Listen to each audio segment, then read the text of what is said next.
Morning again. I thought I'd carry on with the readings. So today I'll do one from the second chapter, which is on cave hyenas, and a little bit about the Reverend William Buckland, who was really involved with the understanding of hyenas in Britain. Buckland was a fantastic character. Merely calling him eccentric doesn't really give him the credit he's due. He was a pioneer of eccentricity, forging new directions of mostly harmless weirdness. Like many of the great scientists of the 19th century, he trained in theology before taking up an academic position at Oxford, where he was able to indulge in his many hobbies. His most obvious quirk was zoophagy, a desire to eat as many different species as possible. Few have been able to match the exotic fare laid on at the Buckland household. Mouse on toast, apparently quite tasty. Roast puppy, apparently pretty disgusting. And crocodile, giraffe, rhino, mole, blue bottle, which apparently tasted the worst, and a suite of dishes from every branch of the tree of life. He even passed this and other obsessions on to his son Francis. Now, Francis was famous for having exotic pets while a student at Oxford. He had a bear called Tiglath-Pileser, or Tig for short, which he would take to parties and lectures in a custom-made gown and cap. Tig was eventually rusticated and ended up in London Zoo after raiding a sweet shop. I think there's a whole book there for sure. So Francis became a noted zoophagist himself. And all of this subjective gastronomic data could have had no better place than in Buckland's inquisitive and experimental mind.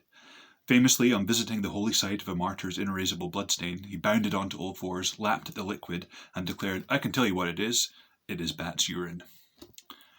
Buckland's association with cave hyenas and the effect they had on him and geology can be tied to one hugely important site. In Yorkshire, near the town of Kirkby Moorside, lies Kirkdale Cave. Buckland, as part of his geological interests, visited Kirkdale in December 1821 after quarrying had exposed an entrance in summer of that year. Inside, he discovered an undisturbed fossil wonderland caked in mud. Bones of hippo, rhino, deer, mammoth, bear, and other species were found. Buckland's careful observation and experimentation showed that unlike the ammonites, ichthyosaurs, and other Mesozoic fossils he had worked with, these bones were still organic, and therefore much more recent. By far the most numerous remains were those of hyenas. There were also some strange things about the fossils discovered in Kirkdale. All the bones had a nibbled appearance. Hardly any were complete. Some were shiny and polished on the surface. Balls of weird white lumpy material that Buckland called album graecum were all over the place. What did it all mean?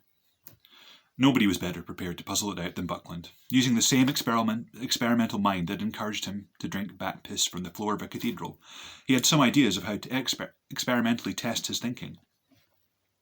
Back in Oxford, he called on the owner of a travelling menagerie, who had a spotted hyena. In a feat of genius, this deeply weird Anglican minister invented the field of experimental paleontology by feeding pieces of cow to a hyena and greedily picking up what was left afterwards.